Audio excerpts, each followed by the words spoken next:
Howdy, lieutenants and economists. The most volatile, evil, disgusting things on the planet, humans. If you have a video request, you can always go to assholeconsulting.com. Yeah, I am gonna charge you, kids. And that is the importance of not fucking up. You are such an asshole!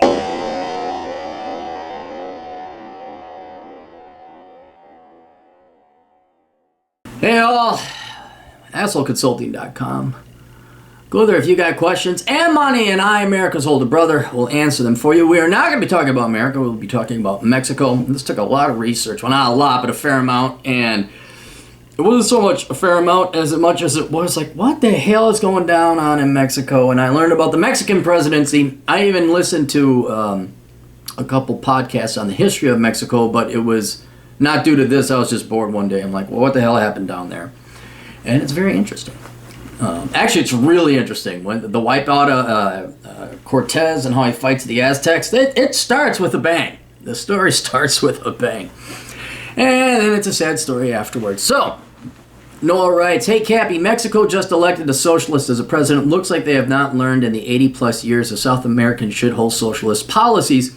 Can you please discuss this so we can get the proper Cappy reaction? Thank you. All right, let's go over a very, very general overall review of this last election. The president-elect is a man by the name of Andres Manuel Lopez Obrador, and he's abbreviated AMLO because he got names this fucking long down there. We'll just call him AMLO. He is a career politician, lifelong politician, and a socialist. And he won by a landslide in this last election. And he marks a significant switch from traditional Mexican politics, even though it would be reverting to socialism, in that he is the presidential candidate basically of a third party, which was an amalgamation of the Menoras or the Morenes or something like that. A grouping of leftist political parties together formed one alliance of a party and put this gentleman into office. He beat the two traditional parties, which are PAN and PRI. PRI is the old, I even remember this back in the 90s. PRI fucking ruled Mexico and owned it. Horrendously corrupt. Oh, it started as the People's Revolutionary Party. And they were fighting genuine corruption and greed. But they themselves became corrupt. I think they were in power for damn well near 70. They were like the communists, not necessarily in policy, but they just fucking owned the country. So I do remember those guys. And then comes along PAN. I forget what the translation is because there's the Spanish translation, English translation. They were the reformers. And they put in Felipe Calderon, before him Vicente Fox. And that marked a huge change in Mexican politics. Now, ever so roughly, what happened is Mexico started doing pretty darn well, and if you look at their GDP figures and all that, they had a financial crisis where they said, well, we're going to be the typical Latin American country and not pay anybody back. So they defaulted. The two presidents ago, Calderon, Fox, those guys were pro-business, pro-reform, pro-free markets. And Mexico grew by a lot. Now, you could argue, well, NAFTA had something to do with it, but the point remains, Mexico had better economic growth figures than the United States. So there was a little bit of hope, like, hey, standards of living are increasing. They're going to fight the cartels. That's another issue we'll introduce later. But in short, PAN took over from PRI, implemented some reforms, got rid of some corrupt people, the economy starts to grow, people start to be free. Then enter the 12-year-old president, Enrique Peña Nieto. This guy looks like he's 12. He is a baby-faced, very young man. And they went back to the PRI with this guy.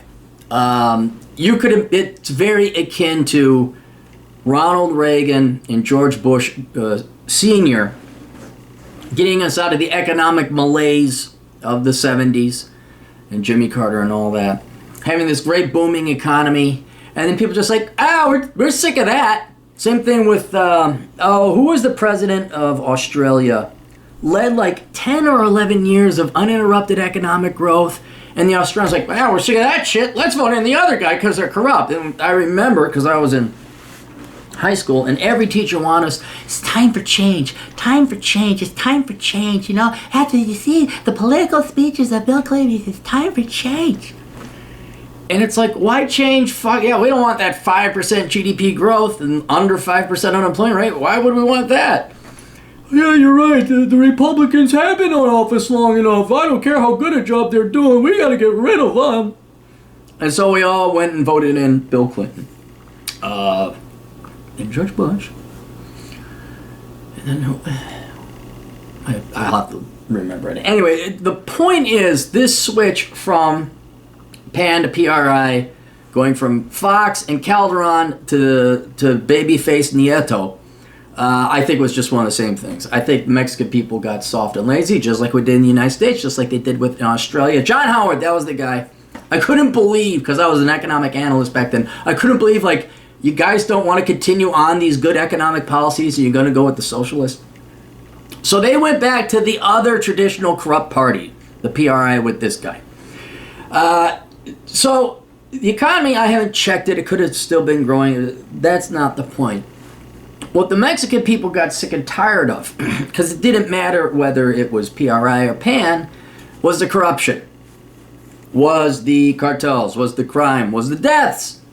Go look up the maquiladora towns where they just take sticks and they stick them in the ground looking for dead bodies. Rape, plunder, murder. And basically it's Maslow's hierarchy of needs, where if you're not safe, who gives a shit what the politicians in command are? If you're getting, shook down for protection money because of the local cartel, or you can't, what was it? There was like a 14-year-old girl that ran for mayor and got it. I don't even know if she's still alive. If you can't provide safety to your people, who gives a shit what goodies you're offering them, be it a free government check or a government tax cut? It largely becomes moot. And so this brings about a very interesting, political, philosophical observation you can have. You could take the worst form of government, say Nazism, say communism, say theocracy, okay, back in the olden days. That's still better than chaos and bandits and rampant rape and warlords warring with each other. So think about this. Where would you rather live? Somalia or Soviet Russia? All the bad things about Soviet Russia, I'd still rather live there because it kind of had electricity and there kind of was a rule of the law. We weren't necessarily worried about getting raped all the time, and disease wasn't rampant. Would you rather live in, let's use, I don't know, what's a real crap hole? I haven't kept up on African politics. Oh, I don't know, let's take Somalia again because it sucks. Would you rather live there, or would you rather live in the tyrannical theocracy of Saudi Arabia? Well, they got rule and law in Saudi Arabia. They got electricity in Saudi Arabia, and maybe I'm not free, but at least I'm not dead. And so that is the underlying key political issue that I think, just my opinion, that I think governed and determined this last election of AMLO, where, and you can see, you can listen and read, and all of them, they all promise to do something about corruption. They might, but it's not enough. And then so AMLO came in, I think, not so much because of promises of socialist goodies, but that he was a third independent party. People were sick of it, and in a very Jesse Ventura, you could even say Donald Trump-like way, a genuine third party independent person came in, and this time it's different. This time it's different. It's not PRI, it's not PAN, it's this new guy with this new platform, and I truly think secondary to it is, oh, by the way, he happens to be a communist. So when you look at his platform, it was corruption, cartels, a little bit more intelligent, I'd have to say. I don't like paying socialist compliments, but I will when he says, I'm thinking about decriminalizing, some drug trafficking crimes or marijuana possessions and stuff like that. I think that's a more logical, sane approach. And another thing you'll notice about the Mexican politics, if you take just a cursory example of it like I did, it doesn't fall along the lines of Republican Democrats, rightists, leftists, producers, parasites.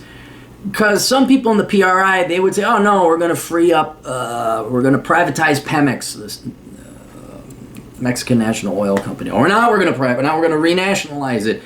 It's not this clear-cut Republican, Democrat, Labor, Tories, parasites, producers type of breakdown between it. So don't be surprised if you were to look at platforms of different political parties like, I agree with some of that, I don't agree with that. There's no, what would I say, Western battle lines that this falls down through. I think it's you guys and our guys, and I guess there's no economic philosophy really. Now there is with AMLO. There definitely is an economic philosophy with that. But I don't really think you want me to... Mexico just elected a socialist as president. Looks like they have not learned of the 80-plus years of South American shithole socialism policies. Can you please discuss this so we can get a proper Cappy reaction? I don't think they care, to be honest. Now, Mexico was it? The Latin American countries, be it Central America and Mexico or South America, does that culture, those people tend to like socialism? Yes, they do. And you're idiots. You're fucking morons. You didn't learn a damn thing from Chile. Chile's the only one's got its act together. Oh, we don't want to be like Chile. Nope. Let's just borrow another $250 billion from the Westerners and not pay it back like Argentina and then act like we're the queen shit. Let's not look at the favelas in Brazil. Nope. No, even though they're Portuguese technically. Nope. Let's just do it this Bolivar or Bolivian socialism. I think that sweetened the pot. I think that got a lot of people, yeah, we deserve all the American shit. We deserve to go where we want free shit. I mean, but that's your rank and file, low IQ dipshits that can't think about the costs and consequences of making everything free.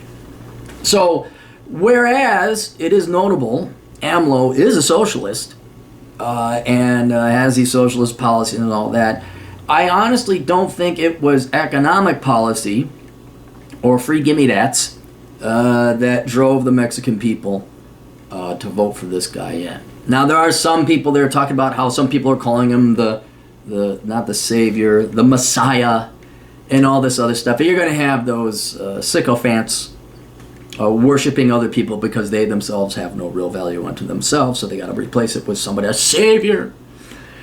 But I think it really was they just are sick and tired of corruption and murder and the cartels and the drug traffic and all that. And again, a nice little icing on the cake, a cherry on the sundae was, oh, and here comes a bunch of free shit. So that's, I don't know, if you voted for the guy because of free shit, yeah, you're another idiot, and you're gonna always have the same economic consequences of the entire Latin American world, except Chile, until you learn that. Until you learn there ain't no free shit. Until you learn that a free market with as small as government as possible, that makes sure there's a level playing field but not equal outcomes, it's not the response. Until you learn basic freedom, you're going to continue to suck in terms of economics.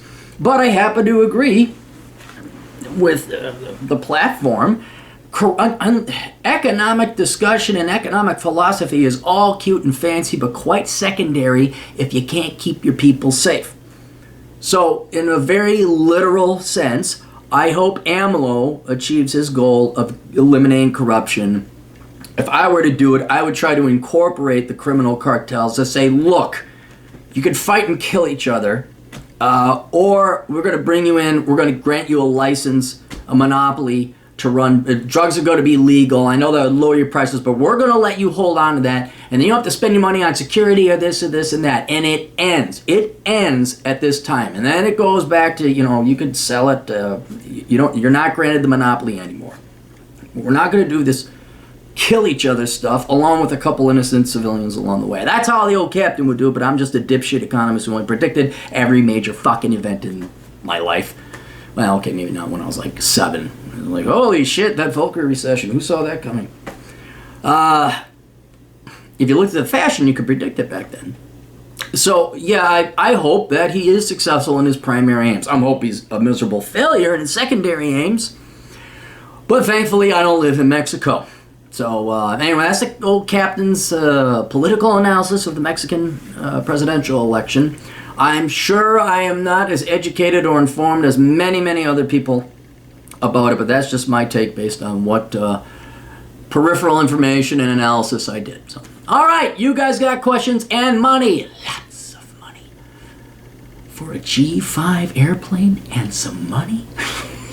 Lots of money. All right, we'll see you guys later. Toodles.